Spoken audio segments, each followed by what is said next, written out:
Did you know that exercise can actually contribute to you having regular bowel movements more easily and more regular? But it can also prevent you from having regular bowel movements as well. And I'm going to tell you how.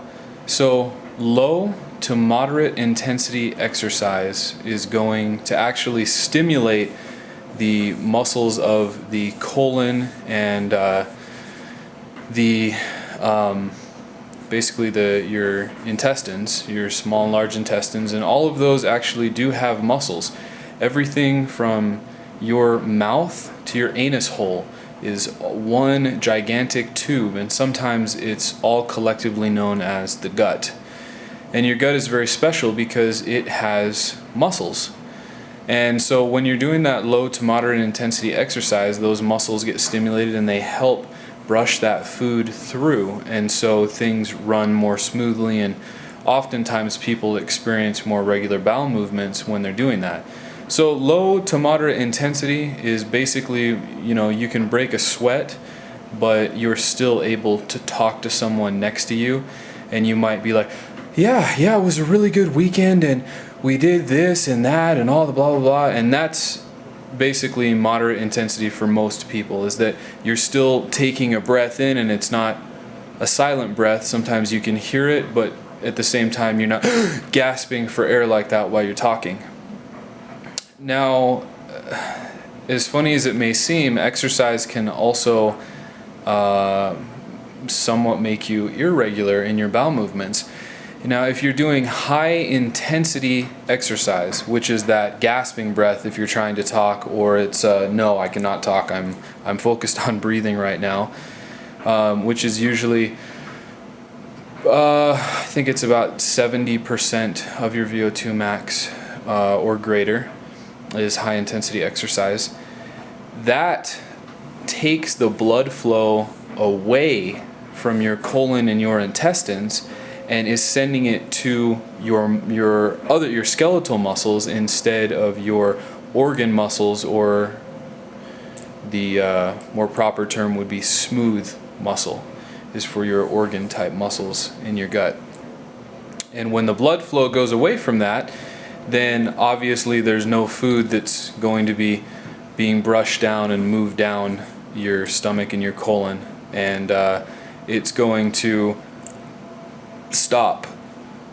And when it stops, then not only do you not have anything in motion, but everything that's in your colon, because it's stopped being processed, because all the blood is going everywhere else in your body, then there's a signal that goes to your stomach that says, hey, stop processing everything right now, because we've stopped processing everything in the colon. So don't send anything else down the intestines or anything. We don't want anything else to reach the colon right now until we get our blood back and we can start processing and flowing food down and digesting it. And so then the stomach stops digesting. And so that's why a lot of times when you do really high intensity training, such as high intensity interval training, where you'll run really fast, top of your speed for a minute or two, and then you'll slow down for a minute or two, and you'll repeat that cycle, a lot of times people don't feel very good after they do that. And one of the reasons is because their colon and everything is blocked up. It's sending that signal to the stomach, hey, stop. We're not digesting anything, because the blood's going to the legs and arms and torso and all the muscles. And after you get off there, then you feel kind of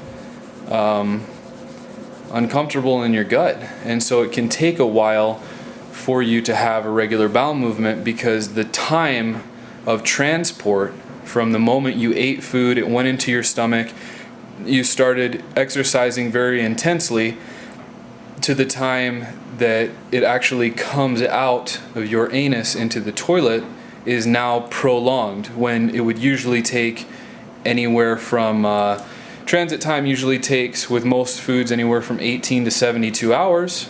Maybe it'll take 24 to 84 hours. And so there can be some uncomfortability when it comes to that type of thing.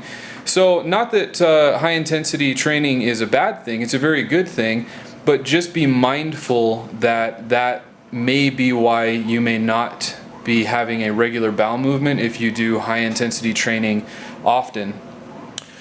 One remedy for this is to throw a little bit of moderate intensity in there. I mean, a prolonged cool down, a prolonged warm up, preferably a cool down.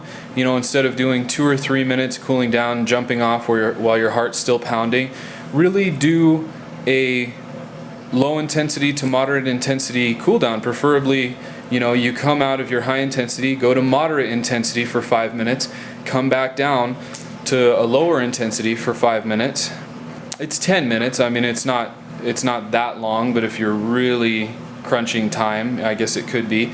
But that's my best advice, is throw a little bit of low intensity in there, and then that'll start stimulating those colonic muscles, and you can start getting some food processing down there a little bit faster. And also, if I didn't already mention this, or if you didn't catch the gist of it, your muscles, when you are in the state of low to moderate intensity exercise, are moving your bowels along faster than normal. So you're processing that food faster because of the muscle stimulation that you're getting to those areas. So if you do decide to throw in some low to moderate exercise after your high intensity training session, then just know that's going to help speed things along a lot more. So here I'm just reading about another thing that that you should stay away from if you're going to do high intensity training and you'd also like to stay regular. I'll read it to you. A bulky high fiber snack increases intestinal distension, basically swollenness, and water content, contributing to decreased gastric emptying, as well as discomforts such as loose stool and an urge to defecate.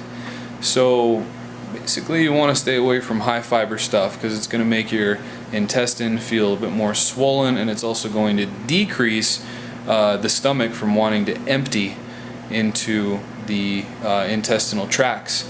And so high fiber snack before doing high intensity interval training, probably not the best thing to do. And also, as you progress in your exercise experience and you continue to exercise, like for instance, look at marathon runners. You know, they've been running for years and years. They've tracked hundreds of miles, maybe even thousands, and I mean definitely thousands if they're experienced marathon runners. But they, over time, their body actually increases the blood flow to their gut.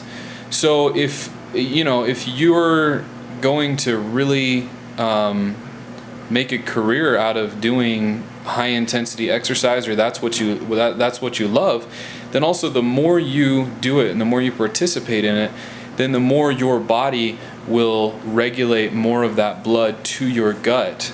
So it will help to stimulate those muscles, and instead of just shutting down the entire system and saying, okay, we're not going to transit anything, and that's when you become irregular, it will start helping you to get a little bit more blood flow, but it's going to take time.